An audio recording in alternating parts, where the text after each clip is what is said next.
Welcome back to another episode of Discog Discourse, episode number 2. This week we're going to be talking about Emarosa. Tailored sheets to fix this dirty mess. But once this dirt won't come alive, it can be put aside.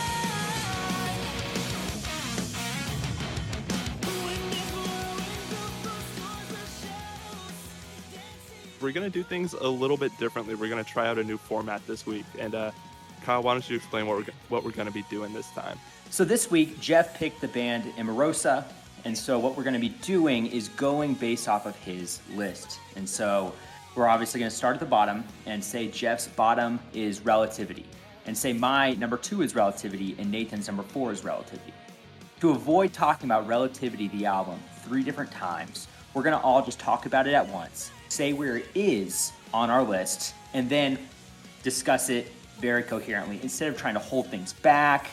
And it just gives a much more coherent flow to this discussion. Yeah, basically we're going to follow whoever picked the band. We'll follow their list and give our thoughts as it goes. And we'll try to do a pretty good job of keeping up with where albums rank throughout the whole episode. Yeah, many references. But before we do that, or before we get into things, let's just introduce ourselves real fast. It's something we neglected to do when we talked about 4 Years Strong. Whoops. I'll start. My name is Kyle. I live in Denver, Colorado. If you want my social security numbers, just hit me on Instagram. I typically listen to right now a lot of hip hop, but my roots are in heavier rock and in rock and roll in general. So. Yeah, my name is Nathan. I'm currently in Fort Worth. I will not be giving out my social security on Instagram. I'll leave that up to Kyle. But if you want my credit card numbers, you can hit me up on Twitter for that. I've been listening to heavy music for quite a while now. It's very safe to say it wasn't a phase. Anything metalcore, anything post-hardcore, hardcore, deathcore, really anything that ends with core is pretty much right up my alley. But I also enjoy some of the classics, punk rock, alt rock, some indie rock these days too. Anything rock, anything metal, right up my alley. I love the heavy stuff. Nathan, what about gorecore? No, I don't know if I can get into that. So maybe not everything that ends in core. That's what I thought. Yeah. Oh, also a little experimental rap, just a dash of that thrown in there.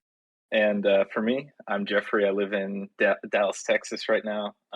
Typically, I listen to a lot of metalcore, anything with screaming. Usually I try to listen to, but I also like to dabble in country and classical just when I'm studying for stuff. So that's usually where my musical tastes lead me. Some could say some of the most hated genres of music is kind of what I like, but stuff with screaming, country. Screaming and country, I know.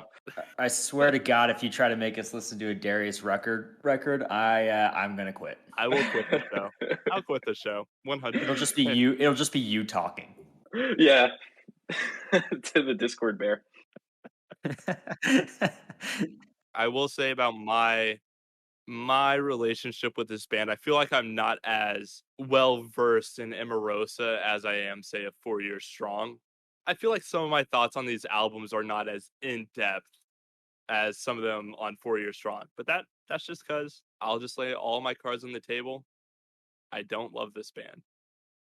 Yeah, you know what? Let me say that as well.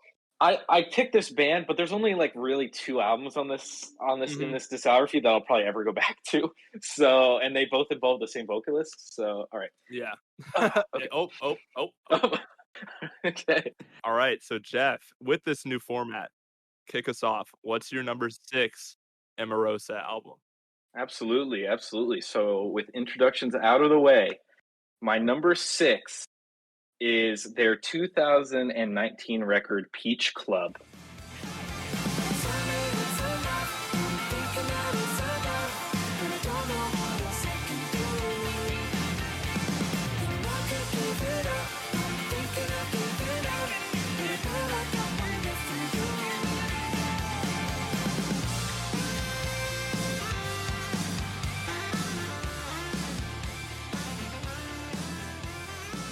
Peach Club is also my number 6 because it's a bad album.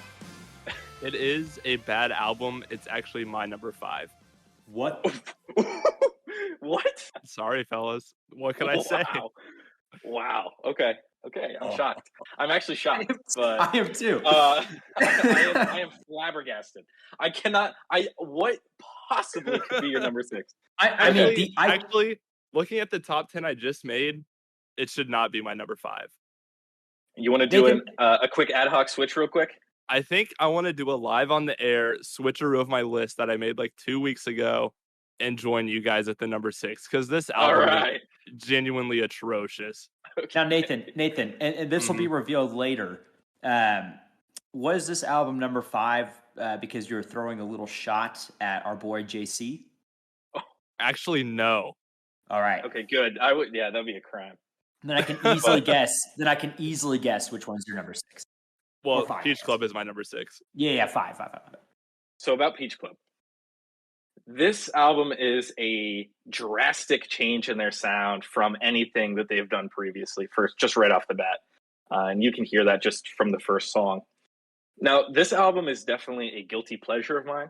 I will, on occasion, put on a couple songs from this album if I'm in the mood. If, I want to put on something soft and not really screamo-esque, I'll throw this on.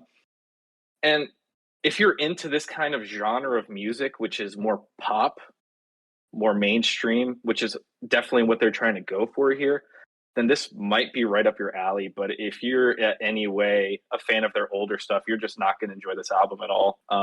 Most of it's bland, boring, and forgettable. The only highlights, if there are any, is like Givin Up, I think is pretty fun.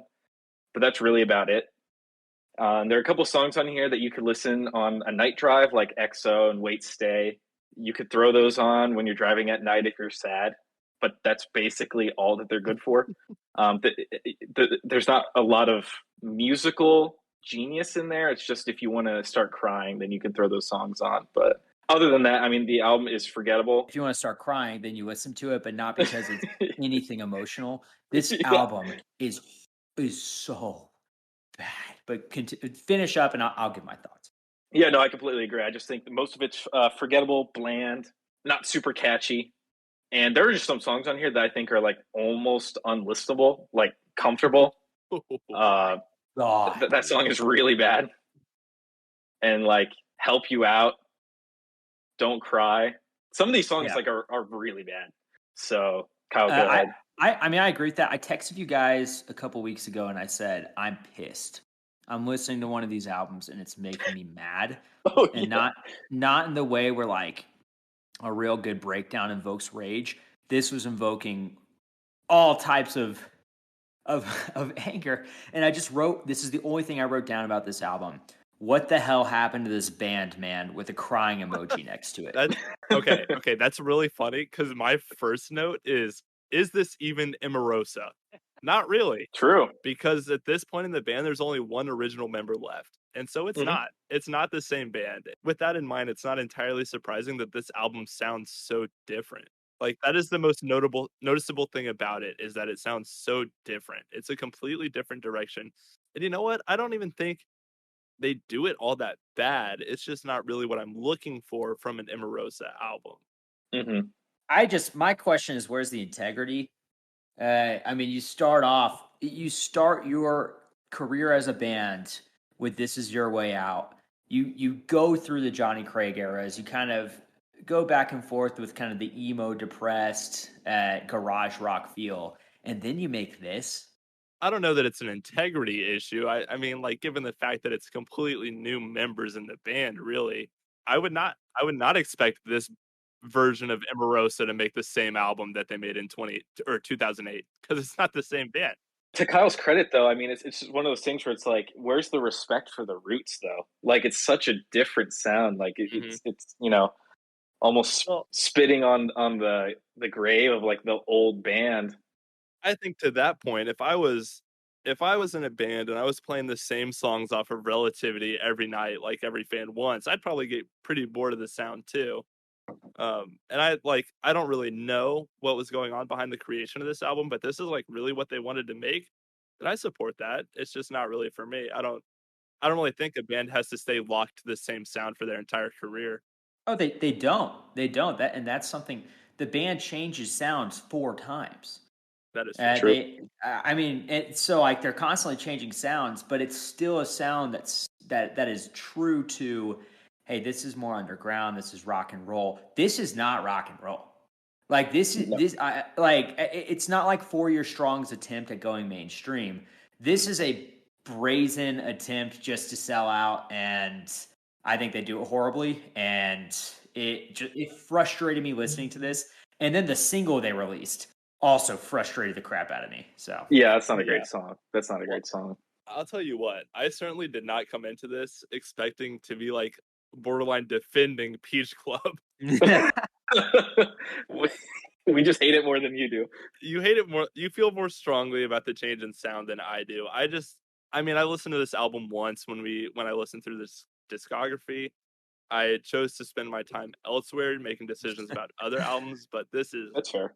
not really an album for me. I will say, after Givin Up, I kind of enjoyed that song quite a bit, and I was like, if this is the direction the album goes, I'm gonna enjoy it way more than I thought I was going to. That being said, after that song, I did not enjoy the album. Yeah. I No. thought it was pretty bland.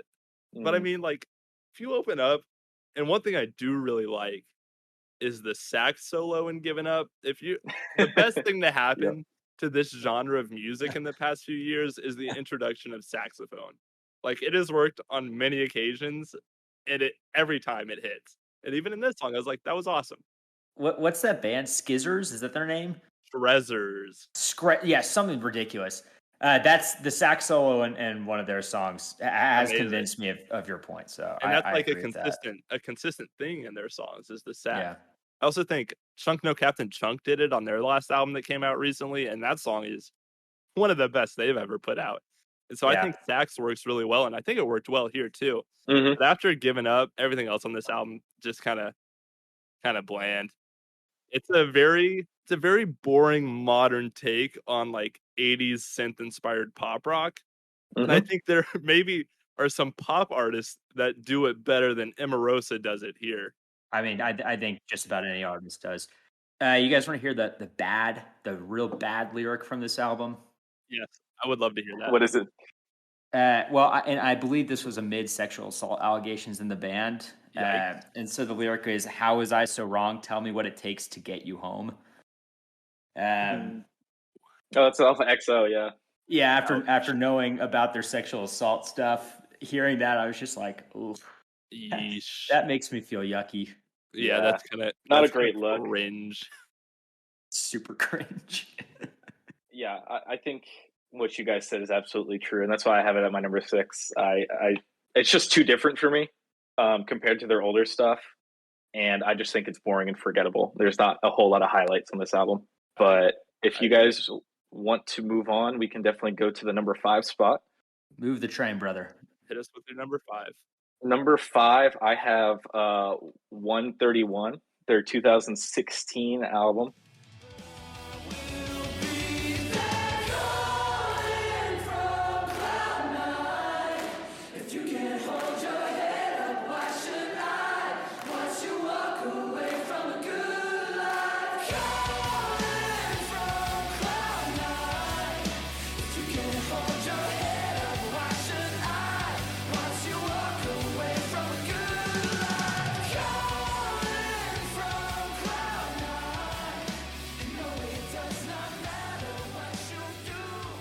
I've put this album at number 2. Oh my gosh. You have it at number 2? I have Wow. 131 at number 4 in my list. Wow, number 2? Okay, so here are my thoughts about this album. Lay them on us. I think you can begin to see some of the undercurrents of Peach Club forming on this album. What I noticed about Emarosa as I was listening through their discography is that they get lighter with every album. Every album that comes out is lighter and lighter and lighter.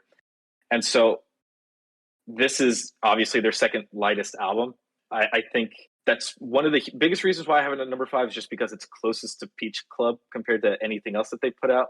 I also just think that this album is kind of forgettable. I think Cloud Nine is one of their best songs. I have it on my top 10 list. I think that song's really good. And I think Right. One Car Garage is a top 15 song for sure. That's also a really, really good song. But the rest of it, I mean, I think it's pretty bland and generic songwriting with a lot of repeats of choruses with not a lot of change, or trying to break the mold. I think it's, just catchy choruses, which, if you're into that, definitely can scratch a certain itch. But for me, I want something a little bit more sophisticated, like Porcelain and Never. Those songs are not very good at all.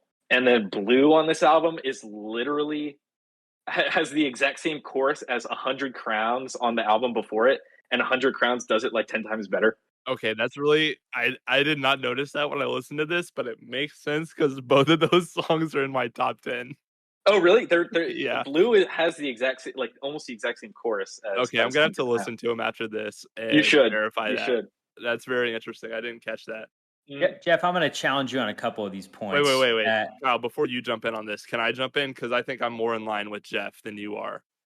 Emarosa on this album continues their streak of having somewhat spotty production. I think through all of their albums, kind of a consistent thing that I noticed that the production is never super strong. And I think Really? this album sounds all right, but it doesn't really sound amazing. To me, a lot of the instruments sound kind of flat. The guitars sound kind of thin. And that might Okay. be, if this was an isolated incident, it might be a product of this is kind of the sound they're going for on a softer approach. But I think I noticed this through a lot of their work. And yeah, I agree. Basically a pop rock album, but I think they do the sound pretty well. It's just not really something that's for me. And I think a lot of this album is kind of bland and repetitive. All kind of blends together, which, okay, I'll show my cards a little bit. Emarosa has that problem for me throughout their entire discography. Like within the individual albums, everything kind of bleeds together, and I think that's Mm-hmm. still true on this album. That's There's fair. nothing really grabs my attention outside of the songs Blue and Miracle. I really Mm-hmm. enjoy both of those songs a lot. Miracle was like definitely the one that jumped out at me the most because that song is excellent. There's a lot of cool vocal effects and chord choices, and it's really just quite theatrical. And I enjoyed it a lot. And I enjoy that kind of emo tone that they strike many times throughout their entire discography. And I think that song is kind of like almost a throwback of sorts to some of their older sound, but done in a completely new way. Mm-hmm. I'm surprised you didn't feel that way about Cloud Nine because they bring in the chorus. They bring in the choir for that one to end that baby. You know what? They I'll bring in the say it. choir. This is also an album I did not revisit that much outside of the Oh, that's songs fair. that I just mentioned. So if I were to listen back to that one, I probably would enjoy it quite a bit, but I did But not. I mean, that there is something to be said for an album that doesn't grab you enough to listen to it again. Like Yeah. Oh, I think so that is too. a very fair point for an album. So it's definitely fair. But okay, enough stalling. All right, Go Kyle, ahead. defend the album. Defend this. I think there's an attitude on this album that the vocalist sings with an attitude that is missing from the rest of the discography. I want to say, Nathan, I definitely agree with you. The production on all Emarosa albums are very underwhelming, except for one album, in my opinion. It's absolutely not this one. Don't worry. But I typically think the production feels empty. It doesn't feel as big as they want it to. You can kind of tell that. I think the lead singer, who I don't know his name, Nathan, do you know his name? I'll fact check right now. Thanks. I think his voice sounds best on this album by far of the records that he's on. I think that he hits the highs the way he needs to. His falsetto is gorgeous. I completely disagree. And I'm a hater. I'm a longtime hater of softer songs. I think Porcelain is a beautiful song. I think it's an incredible song. Even though it has the worst lyric on the album, XO Until the Day I'm Gone. It's still a very, very I still think it's a gorgeous song. It's a great change of pace from the album. I think the album opens up really, really well with Hurt. And I think that the reason I rated this one pretty high is because, in my mind, the songs, they do differentiate the songs well, which I don't think they really do in any other album except for my number one. I think that, yeah, Cloud Nine, excellent song. Excellent song. I think Helpless is a good song. I think Porcelain is really good. Never Through Re, I think those are all pretty mediocre songs, which kind of shows how I feel about the rest of the albums in this discography. And specifically, I want to stop by and talk about the closer, Re. This is the worst song I was gonna Emarosa say has that. ever put out. It made me so upset because they were trying to do this evaporate / tribute song bullshit, and they missed Ooh. completely. No, Kyle, isn't it just repeats of every other song on the album? Isn't it the song? Yes, Just repeating yes. this, like, so bad. He repeats the verse of Hurt. He does One Car Garage, Cloud Nine. I listened to that and I So was like, bad. man, this is gonna drop the album many points for me. And it almost did drop it to number 3. But no, I think that the kick patterns are extremely interesting in this album, which is something that Emarosa has not had in their discography. I think all of the verses, except barring 3 on this album, barring Never, Young and Lonely, and obviously Re, are all interesting verses. They all do it. They do a good job. It sounds like, and this is such a good rebound in my opinion from verses. It sounds like they are writing for the full song as opposed to just the chorus, which is what it feels like they were doing for verses. It feels like they were just trying to hit a home run with the verses, but in this album, it feels more, it feels bigger. Yeah, man, it just sounds like they're writing for the full song. You have more full verses, you have better guitars, you have better drums, and overall, I think they were writing better songs on this album. That's very fair. Yeah, and I think I kind of line with the point that it's not necessarily a bad album. Like, I think they do the sound well. It's just not a sound that particularly resonates with me. That's fair, dude. The pop garage rock is an absolute guilty pleasure for me. So yeah, well, I don't think that's a guilty pleasure. I think if anything, your heavier senses are probably your guilty pleasure. Hey, some would say in I'll most drink to people's that. views. Yeah, but in this circle, we're cutthroat. Facts. In this circle, if it doesn't have breakdowns, I don't want to hear it. Yeah, exactly. Well, you're out of luck with this band. Jeff, I do want to say I do agree with you, though, on a lot of your issues with this album. I just don't really like a lot of the albums on this discography. So, Okay, that's fair. I mean, what you said about them writing songs for the chorus, like, that's definitely true of Peach Club. For I think it's absolutely true of verses as well. See, that's kind of I'm going to get to that here in a second. I disagree. Okay. I don't really disagree, but I feel like that's almost true more in 131, that they were kind of rooting for because I feel like a big focus on all the songs are the choruses in 131. I think that I was specifically listening to this, so I could absolutely be wrong. But the kick patterns are much more interesting, and the verses have a different pace every time. They typically have different inflection. Whereas in verses, man, there are two verses in the entire album, verses that I think are interesting. Okay. All right, Jeffrey, number 4 for you, please. Yep. Number 4, I have verses.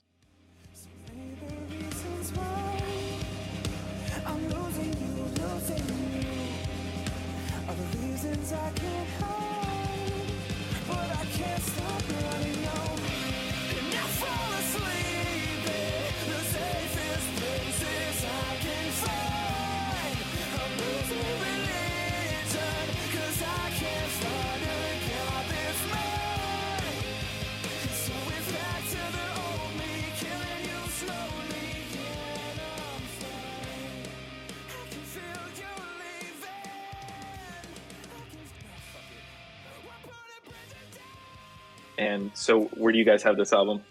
I need to look at my list real quick. Wow, Kyle has it at number 5.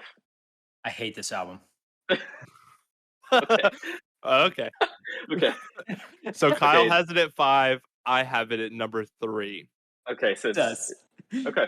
So this album, to me, first off, I just want to say, I'll lay my cards out here on the table real quick. The opener, People Like Me We Just Don't Play, is my favorite Emarosa song. Oh, interesting. Ever. Maybe I'm slightly biased towards this album just because I absolutely love that song. I think it's really good. Yeah, that's a top 10 song for me too. So it's top 10 for me. I think my thesis for this talk is that Emarosa has been getting lighter with every album. And I think it's true here that this album is like a slightly heavier 131, slightly. Um, it doesn't really have as much of like the floaty kind of lacking guitar choruses that I think you find on 131.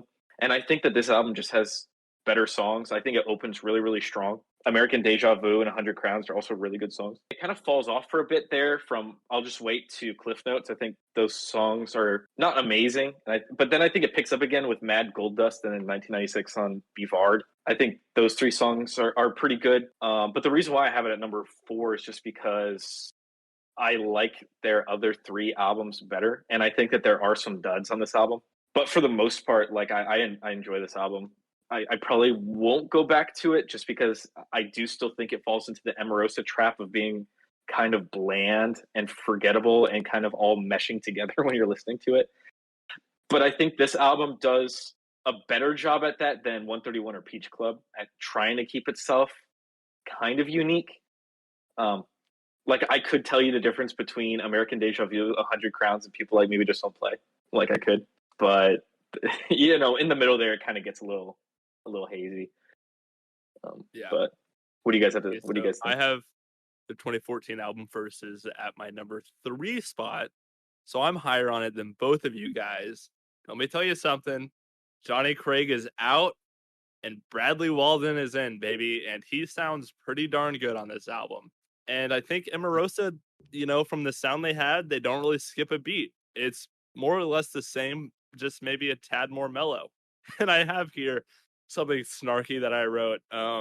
Bradley knows how to write a catchy chorus, and he came in Come on, just man. as Johnny Craig was learning to write memorable choruses. But this guy came in and did it immediately. Jeez. Come on, man. Safe to say, I don't love Johnny Craig's voice like many post-hardcore fans do. Well, I don't even know that it's his voice that I don't like. I think it's his style, but we'll get into that. Get into that more later. that. 100 Crowns is one of the best songs Emarosa has ever written. That song is incredible. And Say Hello to the Bad Guy, I also found very enjoyable. I also have here, why is it 2014 and Emarosa still sounds flat? Everything is so thin on this album. And this is the album where I noticed that, like, okay, production is a consistent kind of issue with this band. Yeah, I agree fully with that sentiment. And I think there are 2 interesting verses on this entire album called Verses. And I think it's a sharp decline from the Johnny Craig era, specifically the directly preceding album. The drum pattern is the same on every single song. Mhm. On every single song. That maddened me. It's not the same from song to song, but it's the same drum pattern throughout the entire song on each song. Is what I'm saying, and Okay. it doesn't feel like there's very much difference. And goodness God, I think it starts so strong. Jeff, I agree. People Like Me we just don't play. Unbelievable song. American Deja Vu, great song. 100 Crowns, great song. Sad to say, those are the only 3 good songs of the album for me, because it drops off so steeply, and I can't distinguish it. I've listened to this album 4 to 5 times, and I still can't distinguish anything after those first 3 songs. And yeah, I wrote before I had listened to 131, which I liked a lot more than I thought I was. Man, this is where the sharp decline starts, isn't it?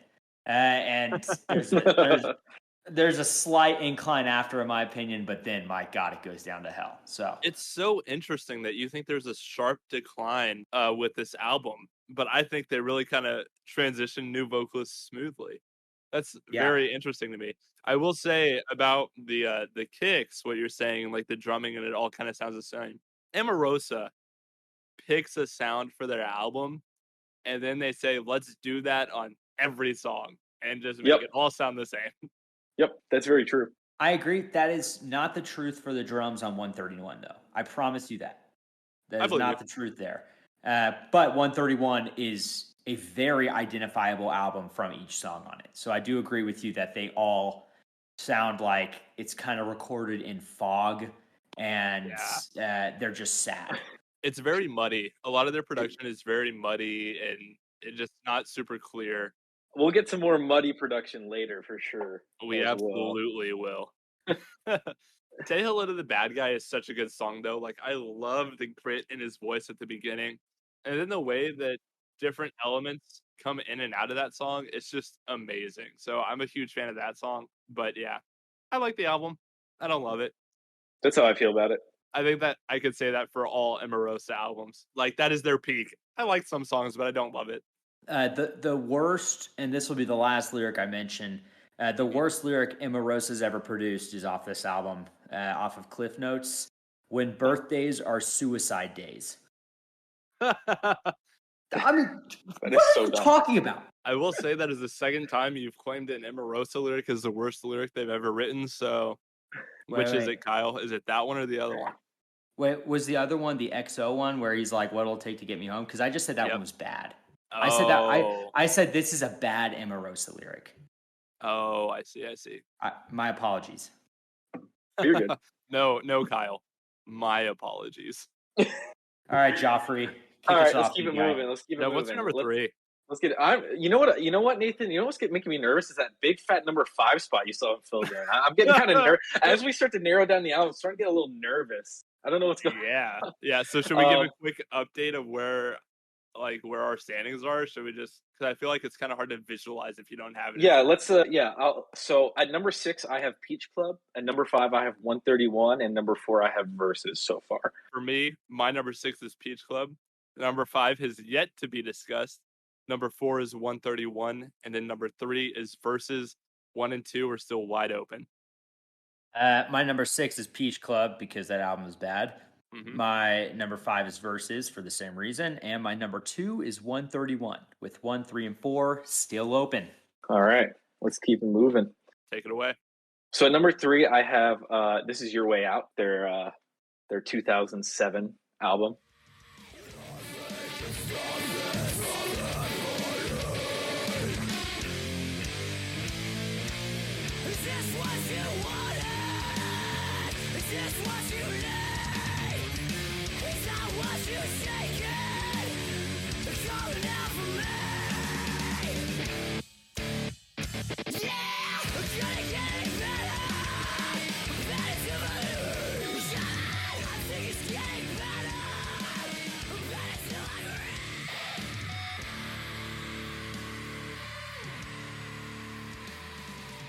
Jeff, you'll be relieved to know that is the project that fills my number 5 Oh, spot. wow. Really? I did not expect that from you. That's interesting. Really? Okay, so two Johnny. Wow. I feel like that's out of character for me for 2 reasons. 1, it's their only metalcore project. Exactly. 2, it doesn't have Johnny Craig, and I'm a notorious Johnny Craig hater. Nathan, I'm shocked. I thought this would be like your number 2 or something. I'm going to be honest. Guys, I'm shocked. I will be completely honest with you. I came into this like I had never really touched Emarosa's discography. I'd heard songs here and there. Nothing ever really touched me. And I was like, whatever. So I never delved deep into it. And I fully expected to come into this with the kind of mindset of, oh, here's another band that got way better once Johnny Craig left. That is not what happened. That's interesting. I have a Johnny Craig spiel for later. So. Okay. Oh boy, here we go. So let's talk about This Is Your Way Out. Yeah.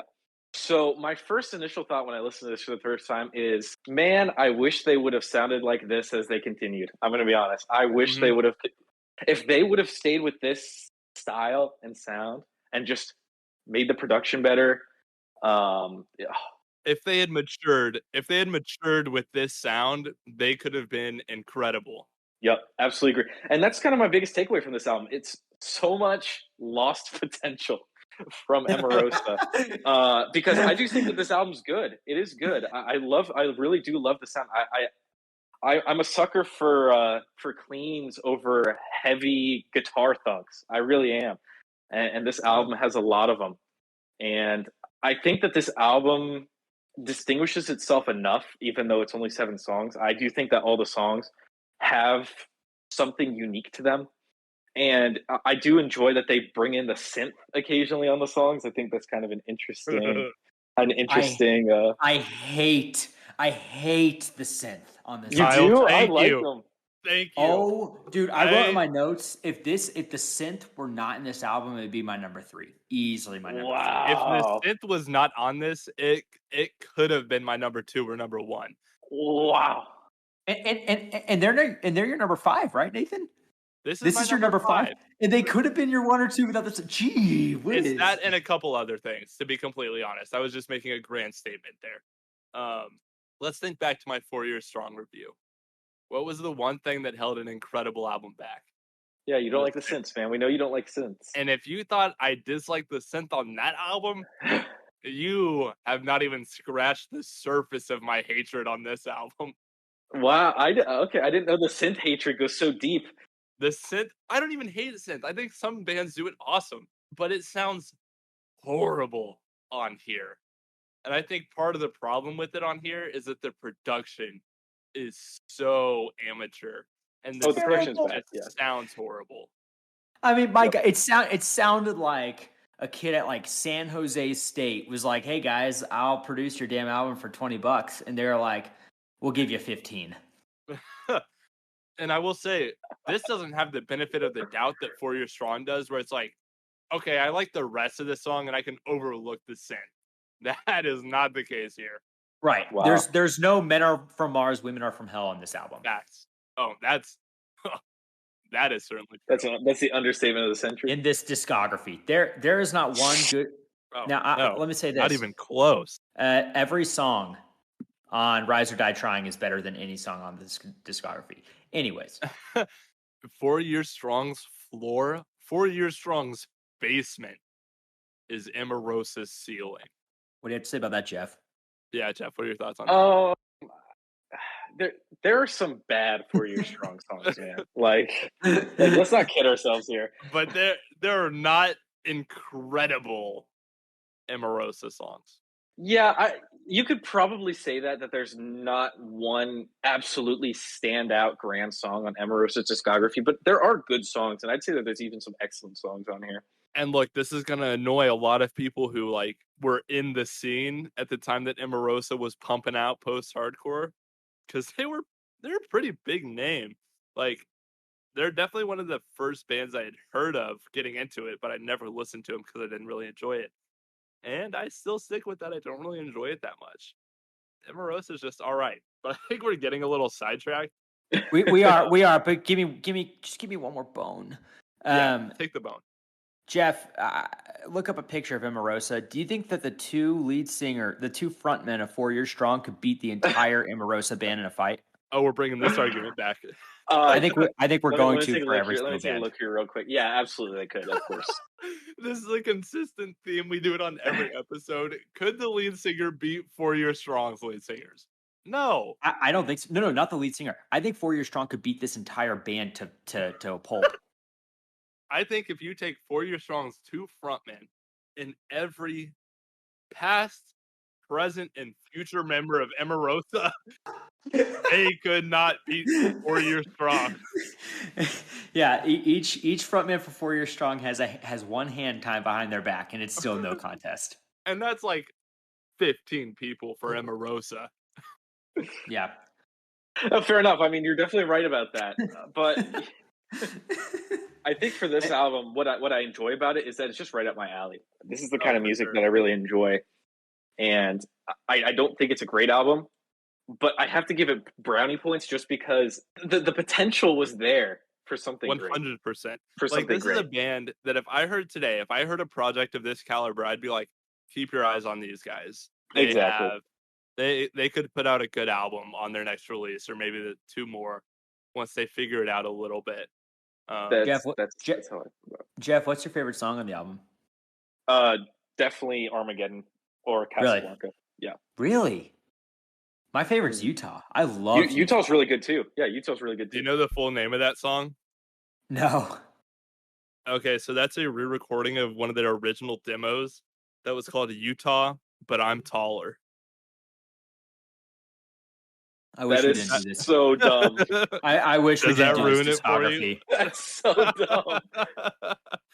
Dude, but that is so on brand for like 2007 metalcore. It's Yeah, not for even sure. funny.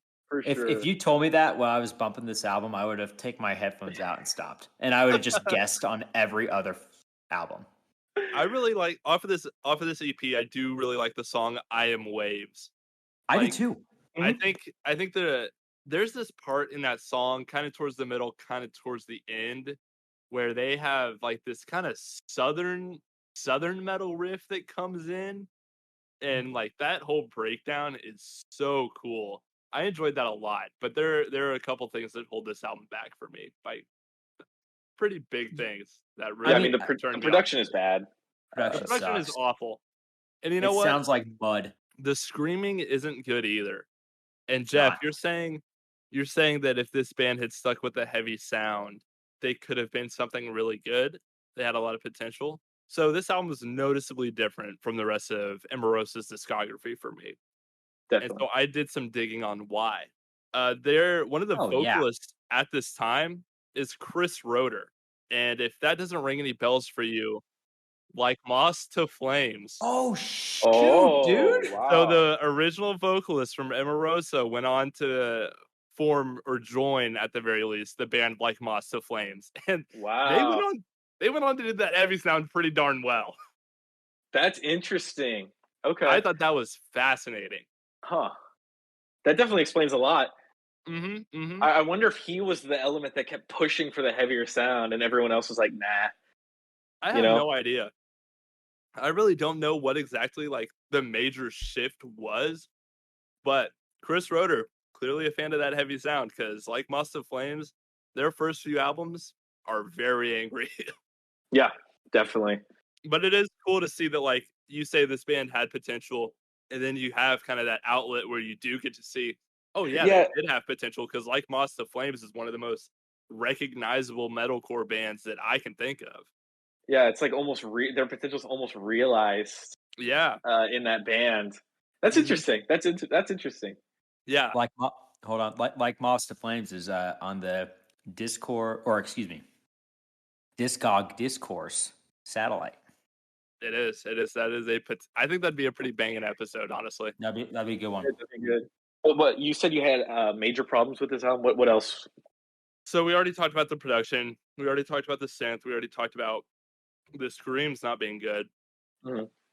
I hate Epoch Coda. I have here. I don't really care much for that sound, where it sounds like someone let the worship band's guitarist at church go a little crazy and just repeating the same vocal line over and over and over on top of that in a build that leads to nothing. That irritated me so much.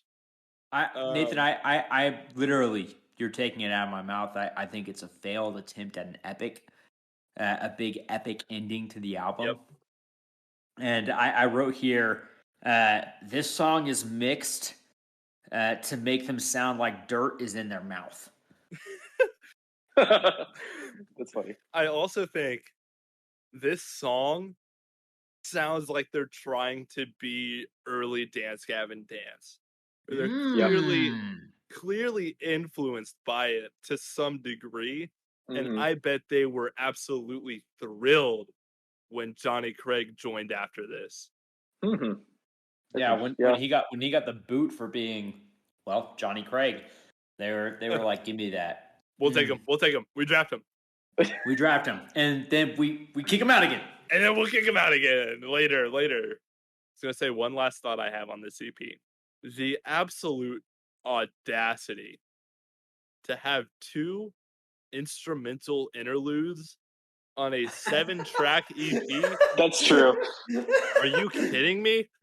Like, that is awful. Like, just make it 6 tracks. Have one of the interludes. I don't care. You're padding for time. It's your debut EP. Whatever. Have no interludes. It's a decent EP. Yep. But to have 2 instrumental tracks on Yeah, a 7-track EP, atrocious. And that might have bumped it down an entire spot for me. Nathan, I was worried you were going to put this at 1, and I was going to mention that. I was going to literally be like, you're going to put an album, an EP, damn it, with 2 interludes on a 7-song. Come on now. So No, I'm really sir. glad that you put this in number 5. I'm shocked that you put it below me. So Yeah, that seems very out of character. I know. I was just talking about it at the beginning. Anything metalcore, not anything. I think "Breather's" a good song though. Like it's a good instrumental interlude. To be fair, I don't know that I've ever heard a good instrumental interlude. I have. I can think of one. I can think of one off the top of my head. I'm sure I've heard there are instrumental interludes I don't mind, but I never reach the end of an interlude and be like, you know what, that was worthwhile. I'm glad that's that's on fair. the album. Well, I mean, Okay, that's fair. Jeff, to your point, Breather, I wrote down like, why is this on here? It feels like we're sailing into an epic. Why though is it on here? Because like I don't feel like Casablanca kind of picks up that energy that it leaves off. That's fair. Oh my gosh, that's so stupid. Why are you gonna have an interlude in between tracks, but then the song that follows the interlude takes it in a completely different direction? Yeah. Like, what was the point if it's not gonna like lead into that next track? Yeah, Man, you guys are making me rethink my spot. just didn't match the energy. No, Jeff, mine's only one below you, brother. And mine's only 2. And there are 6. That's fair, but these points are very fair. These points are very, very fair for this album. Oh, are we persuading you? A little Hey, bit. dude. I mean, I enjoy the sound, I think, a lot more than Versus 131 or Peach Club, but there are some problems here, right? So give me a week. I'll think about it. I'll consider it. You don't have to report back. I don't care. Utah, but I'm taller. That's all I'm gonna say. Jeff, give us your number 2, big guy. All right. Thanks. Moving on, number 2. I have this bad boy, Relativity.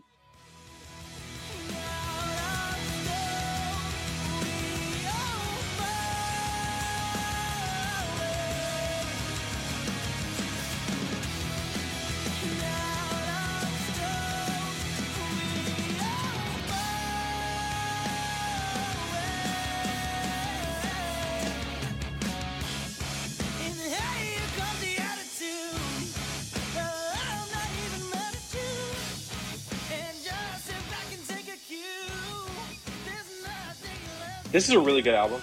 I really do like this album a lot. I think that the sound is something that I enjoy. Like I said, Emarosa gets lighter with every album. And so this album isn't nearly as light as their self-titled is, but I think that there are more problems on this album that knock it down to number 2 compared to that they're self-titled, which we'll get to here in a second. But there's like The Past Should Stay Dead is a great song. Amazing intro. I Still Feel Her Part 1 into A City Called Coma Part 2 is awesome. That's like a great twin song wombo combo right there. 1-2 punch. Send Off Like Napalm is fun. I like it. And Pretend Release the Close is a really good song. And then the third track on the album, I can't see the full name of it, but The Clock. Oh, What's a Clock Without the Batteries is also a really, really good song. Dang, that's wild that you say that. Because the first 4 songs I think are really good. I think What's a Clock Without the Battery brings those 4 songs down. Just Another Marionette is a top 10 song for me for this band. The Past Should Stay Dead. Really? I don't love that song. I actually have a note about how I don't like that song. Yeah, I'm not a huge fan of that one either. I think Dude, it's one of the weaker songs in the album. That chorus is addicting to me. I don't like it that much. Love it. I love it. I love how Johnny sounds in it. But even more so, I love how Johnny sounds in The Past Should Stay Dead. And even more so, I love how Johnny sounds in Heads or Tails or Not. That's a good song. I really, really like that song. And I think it's one of the few songs, and my biggest problem with this album is the back half and how it all blends together. Johnny Craig is just yelling. He's just gutturally yelling through tracks, which I guess is what he does. That is exactly what he does. But man, dude, it's almost like I don't feel like he does it as much on the self-titled and on this track, which is my number 3 for the record, Relativity, or excuse me, this record, which is number 3 for me, Relativity. I mean, the back half, the last 5 or 6 songs. Jeff, I agree. I Still Feel Her Part 1 into A City Called Whatever is I enjoy it. But man, between then and just the Coin song, man, it's like Johnny's just yelling. Like, it's not even screaming, he's just yelling.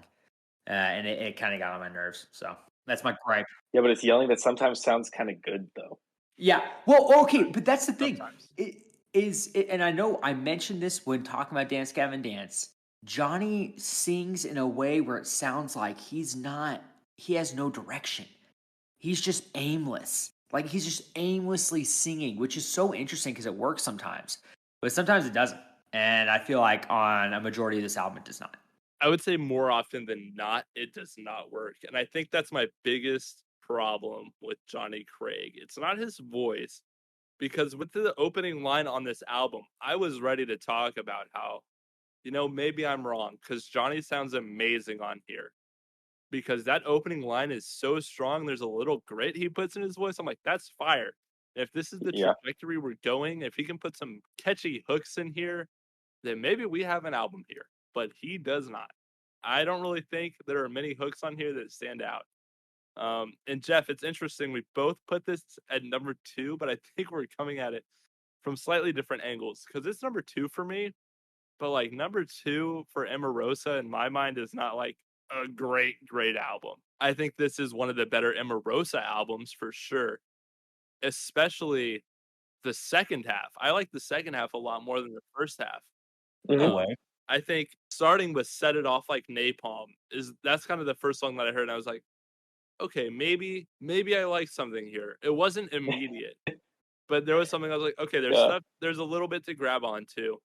And this is honestly where I spent most of my time with Emarosa was the second half of this album, trying to decide if I liked it or not.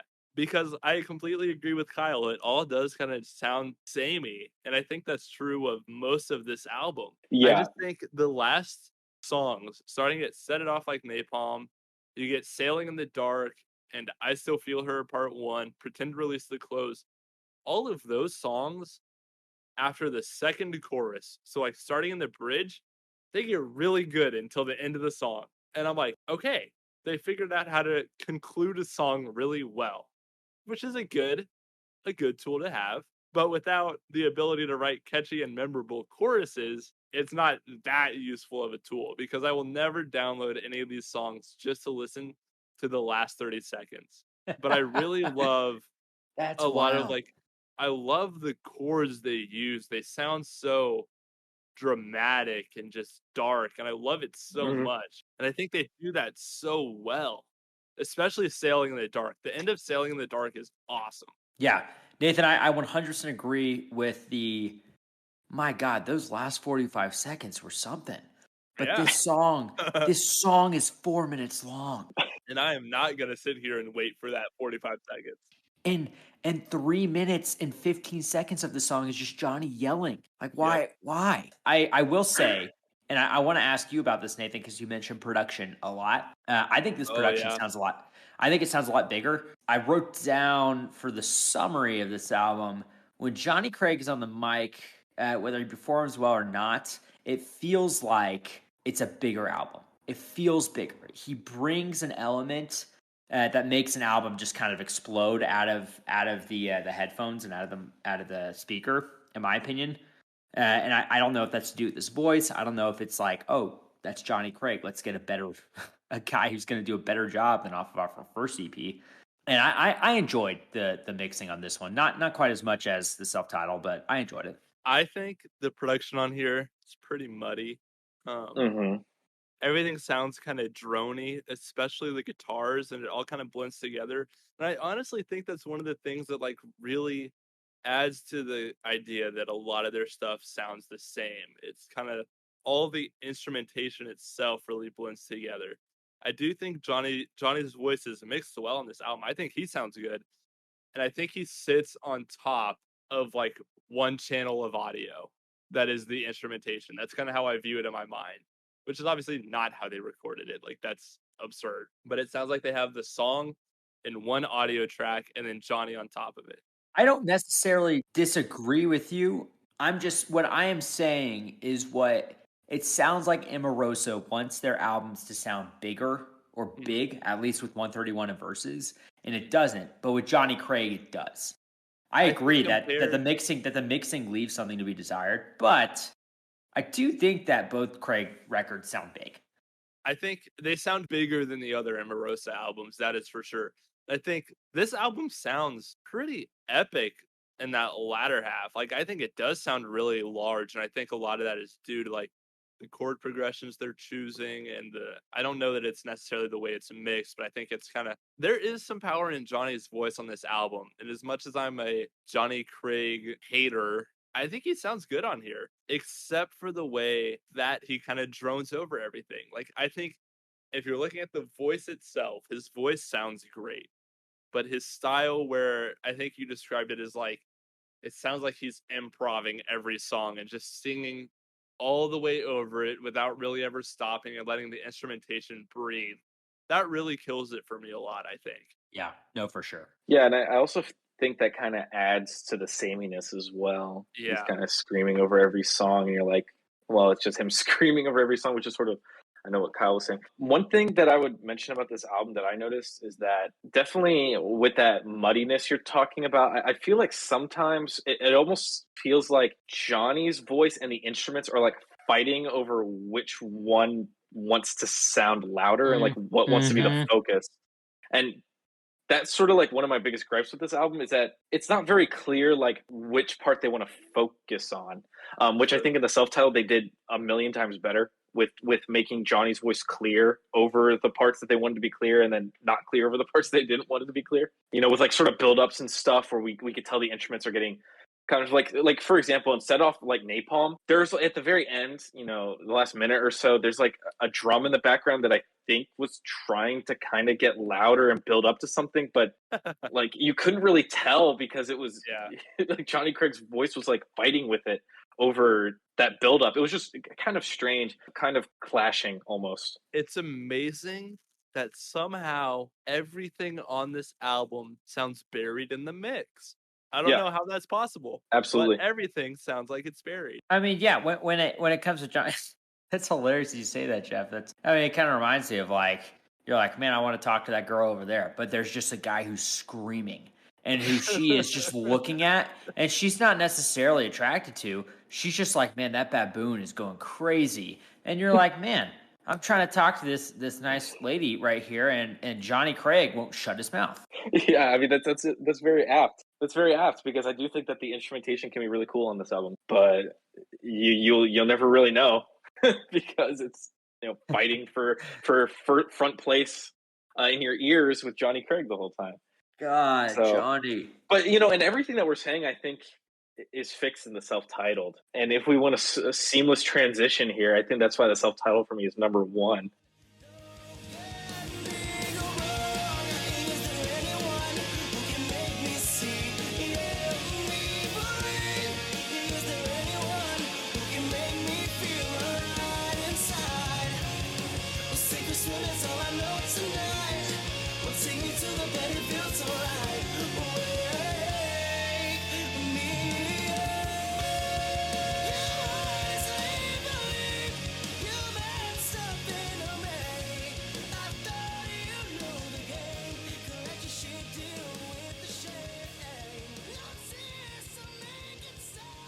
A lot of the gripes and the problems that I had with Relativity are fixed on this album.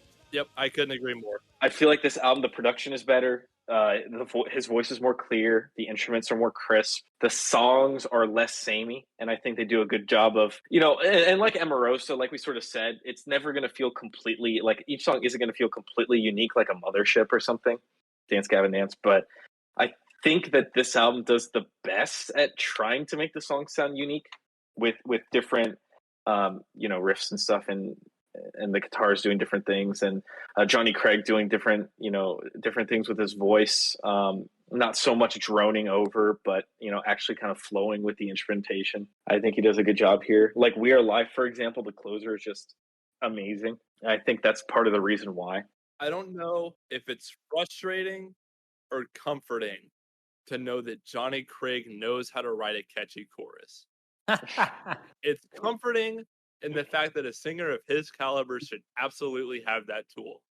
It's frustrating because why are there so many albums where he doesn't do it?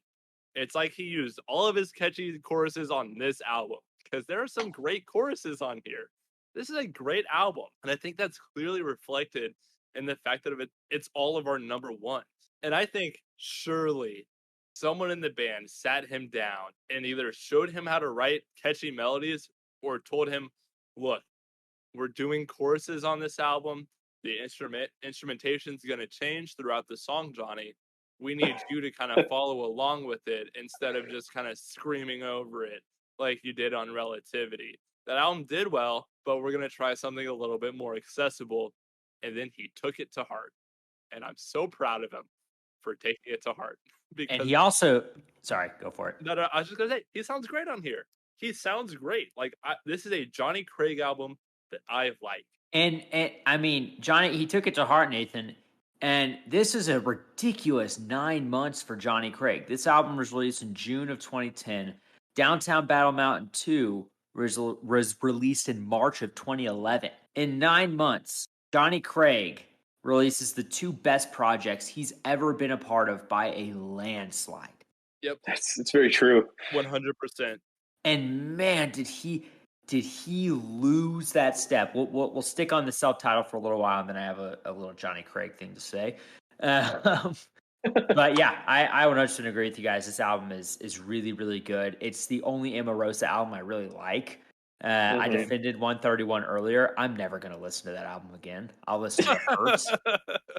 I'll listen to Hurt and maybe One Car Garage, possibly some Cloud 9. But this is the only album that I have like 7 songs downloaded from. And it's because the atmosphere of the album, the songwriting of the album, and Johnny Craig's presence is really impressive, and it's beautiful in some ways. I Still Feel Her Part 4 is the best of the I Still Feel Her series. I 100% stand by that. I Still Feel Her Part 3, which is a Johnny Craig single song, is the second best of the series. So I'll have to check that out. And I Still Feel Her Part 6 is one of the worst songs I've ever heard in my life. Really? Oh, Jeff, I sent it to you, Nathan, and I'm not kidding. I played it for Nathan when we were together last time, and he was like, "This is bad, please stop." And it was 30 seconds in. Yeah, it is really bad. Jeff, it's with this no-name rapper, and then it's Johnny Craig singing the chorus, and this no-name rapper talking about how it's so hard for him to get famous as a rapper during the verses. Dude, it's a fever dream. It's really bad. That is so terrible, considering that I Still Feel Her Part 4 and Part 1 are just really good. It's like, how far have you fallen? No, dude, 1, 3, and 4 are amazing songs, and I'll send you guys 3 after this. Like, I'm gonna check it out as soon as we're done here. I really, really like them. Go for it. It doesn't feel right to me that Downtown Battle Mountain 2 comes after this album for a couple reasons. Just in the Johnny Craig timeline, I know this is kind of only tangentially related to Emarosa. In all honesty, Downtown Battle Mountain 2 feels like a step back from this album for Johnny. Stop it. I know. Okay, so we didn't record this, but we did a Dance Gavin Dance ranking. We may revisit it at some point in the future. But I don't really like the Johnny Craig era of Dance Gavin Dance, and that's kind of where I created this character where I hate Johnny Craig, and that character is true to life. Kyle, do you really think that this album is not at least on par with Downtown Battle Mountain 2? In no way, shape, or form. Really? See, that I disagree with you. I think it's more on par with Downtown Battle Mountain 1. That's funny because it's actually better than both Downtown Battle Mountains. I think it's better than 1. Downtown Battle Mountain 2 is Dance Gavin Dance's. In my opinion, I've actually moved it up in my brain. It's my 4th favorite record of that band. Boo. That's where I had it. Dude, I love that. I listen to everything Johnny Craig has ever released while listening to Emarosa just because I got on a real kick. And my God, I keep on coming back to Battle Mountain 2. So it's also interesting. It doesn't feel right that the Downtown Battle Mountain 2 came out after this because that feels like ancient history in Dance Gavin Dance's timeline. It really does. That feels like so like that album came out after this. No, that can't be right. Johnny Craig did not leave this band to go back to Dance Gavin Dance. But you want to know something that I found? And I was gonna save this for the end, but I think I'm gonna mention it now. So Johnny Craig leaves to go back to DGD. In the meantime, they needed a vocalist, and Tillian Pearson joined Emarosa for a year for their tour and started working on the next album with them. Wow. Obviously, he would depart shortly after this to go make Dance Gavin Dance a much better band. But there are some demos out there online that you can hear Tillian's Emarosa, and that is my number one Emarosa project.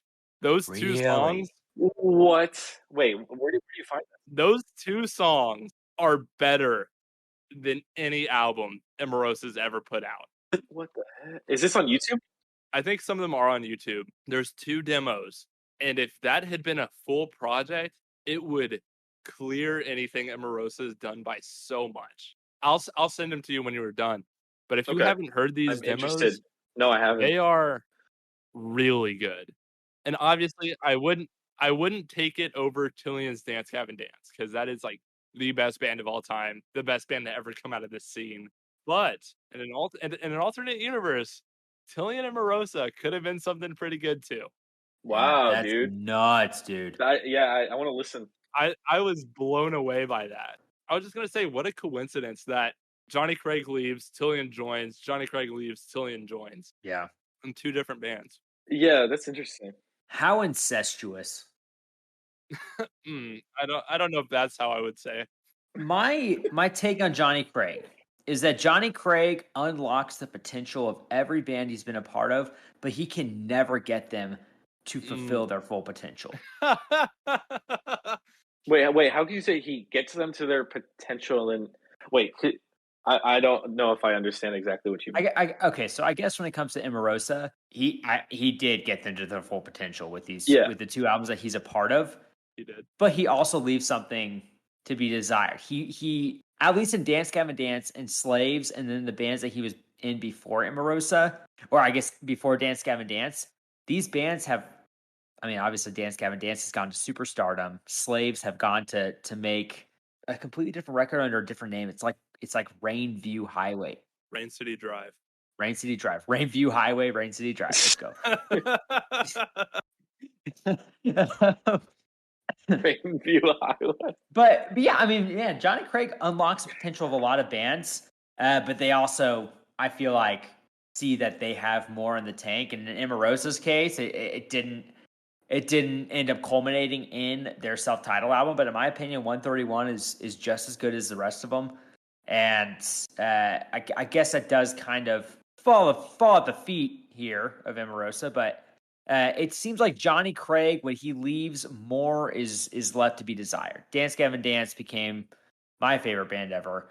Slaves became a respectable band with Rainwater City, and you know, I mean, like, did you guys ever hear about the band Isles and Glaciers? Of course.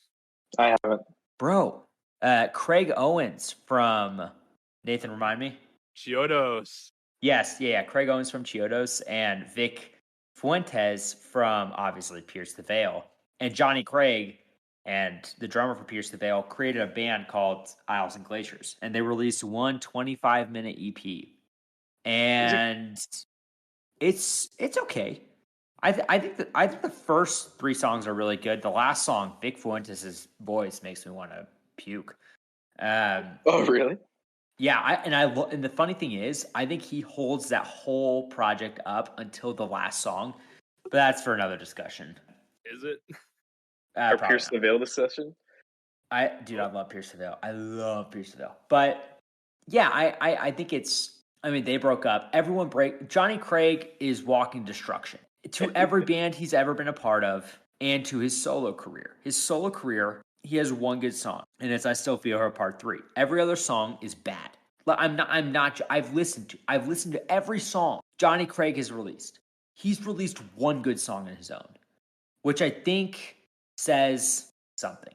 That absolutely says something because he brings bands down sometimes with his vocals. Or not his vocals, pardon me. His vocals sound good. His ability to write melodies is lacking. Yeah, I think both that and his antics. I think that he's a pretty toxic person, as we know. Did you guys hear about the IMAX scam? that Of Johnny Craig was a course, part of? dude. Mhm. That's one of the funniest things ever. Johnny Craig in 2011, when he was on tour with Dance Gavin Dance, on his Twitter, he started advertising a MacBook for $300. And so at that time, MacBooks were selling for $600. So obviously people were jumping on this.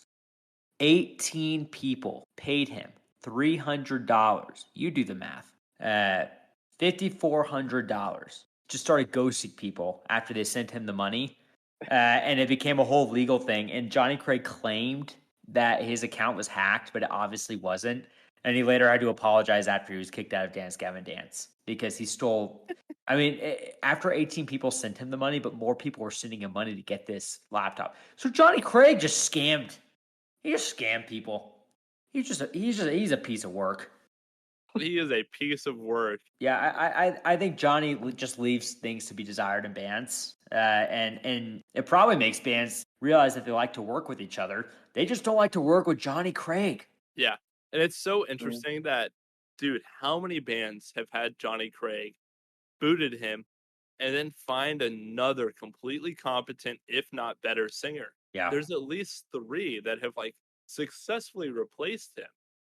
I don't know if Emarosa's. I mean, come on. Obviously, they haven't reached the same highs that they did with him. But Bradley Walden's not a bad singer. He sounds No, he's not. good. He's super competent. Their albums aren't as good since then, but they're successful. They've successfully replaced him. What does Bradley Walden and Johnny Craig have in common other than singing for Emarosa? Ooh! I know. Oh, I know this one. I know. Nathan? Sexual assault allegations. That's right. 2 just absolute pieces of work. Hey, this podcast hates sexual assault allegations against anybody. And we don't hate the allegations. We hate the people. So Yes, we do. We don't just hate the allegations. We actually hate them.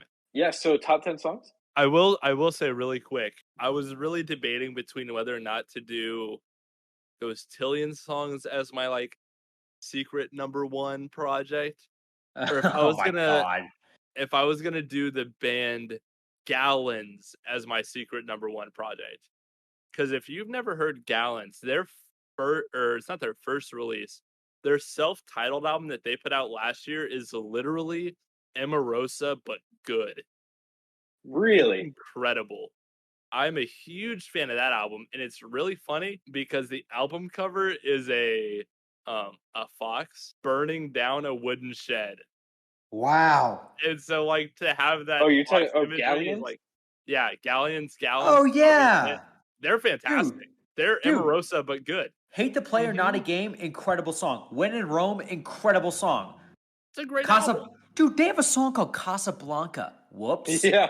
Whoops. Uh-oh. Are they Emarosa but good? I think so. I'll have to check them Dude. out. I haven't heard them before. Wait, Nathan, what's the connection?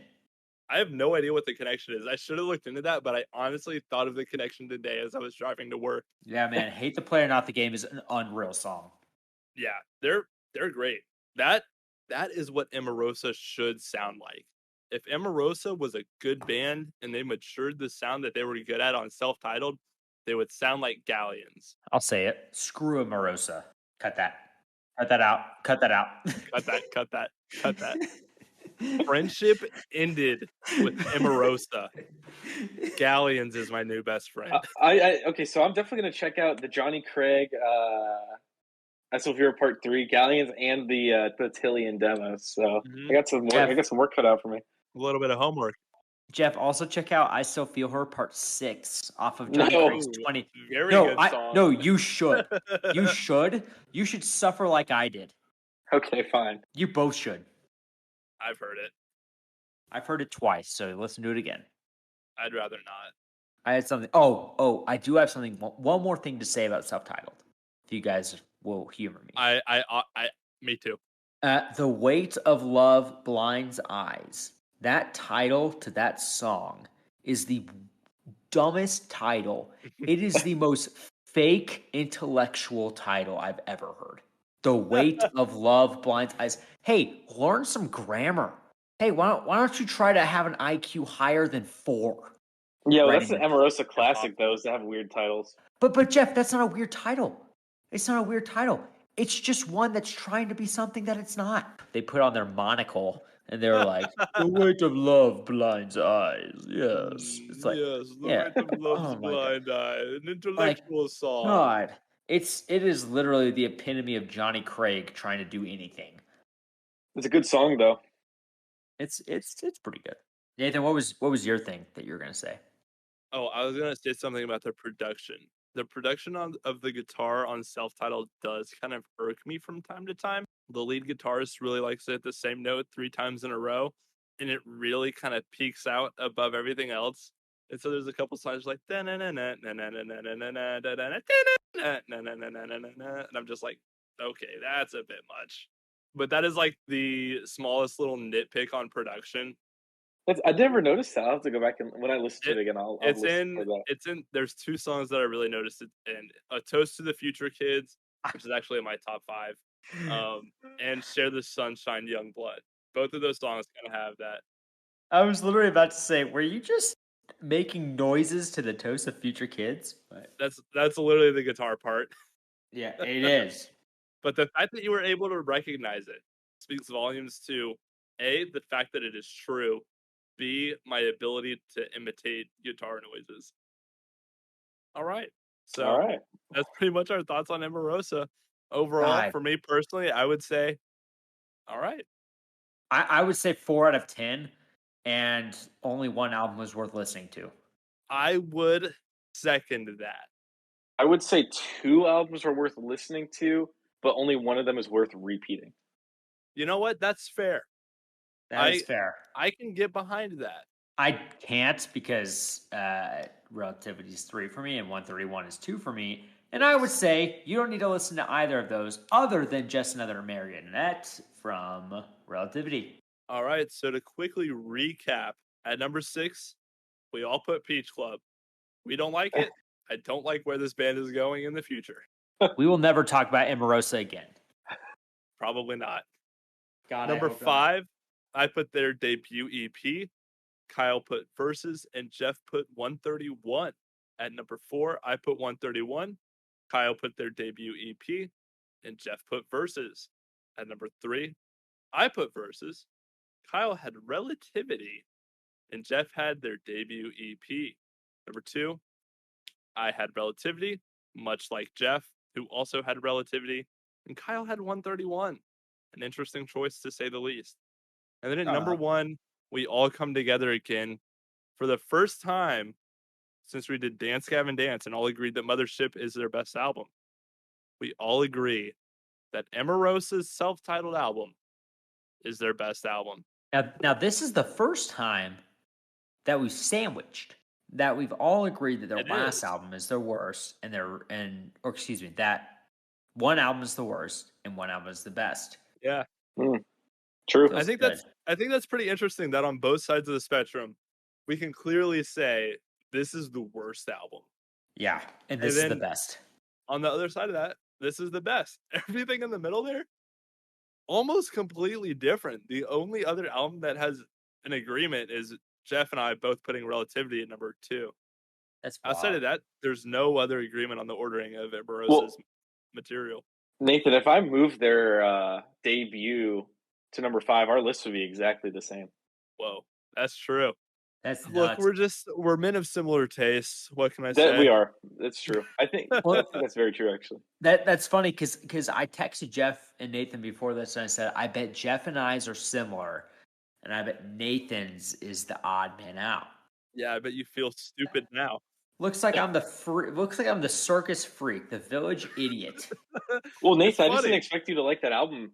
Jeff Their subtitle as much. was so worried about my opinion on Emarosa. He Right? said, True. I don't know what to expect, and I'm worried I'm not going to like it. And here True. we are. I've been darn near the same list. Jeff was probably feeling pretty self-conscious.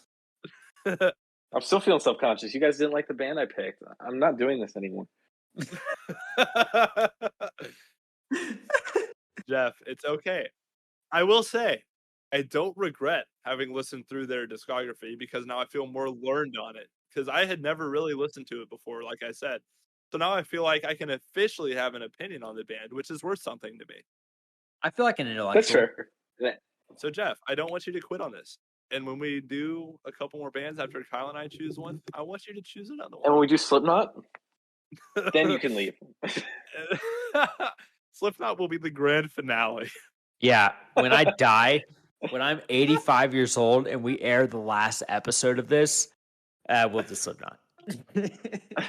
When I'm in a nursing home and I have to sit through all 25 of Slipknot's albums, then we can quit. I'll get through number 2, then die. It would probably give me a heart attack. I mean, my God, imagine listening to People Equal Shit when you're 90 years old. If I'm listening to that song when I'm 90, pull the plug. Yeah, I deserve to go straight down to the land of bad. The land of bad, HE double hockey sticks. Speaking of HE hockey sticks, Nathan, you are the next one to pick the band. I'm not sure how I feel about that segue, to be completely honest. I'm not sure how it's relevant. Let's do Fit for a King. All right, Fit for a King it is. It'll be fun. Haven't listened to them in a little bit. That'll be a blast. Since their newest album come out, I haven't really touched them. I haven't touched them in a long time. Kyle, have you listened to their first 2 albums? No, dude, I'm very fresh. Oh, you're in for a treat, man. You're in for a treat. Yeah, this is gonna be good. This is gonna be really good.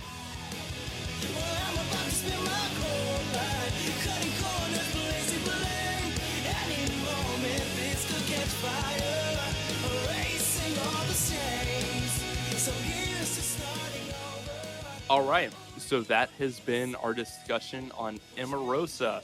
Overall, pretty meh. What with some good spots. For our next discussion, it is my choice that I am choosing the band Fit for a King. We're excited to do it. Can't wait to see y'all on the 3rd episode. If you want to follow us on Twitter, we have a Twitter. It's @DiscogPod. All right, and that'll be the show. Thanks for tuning in.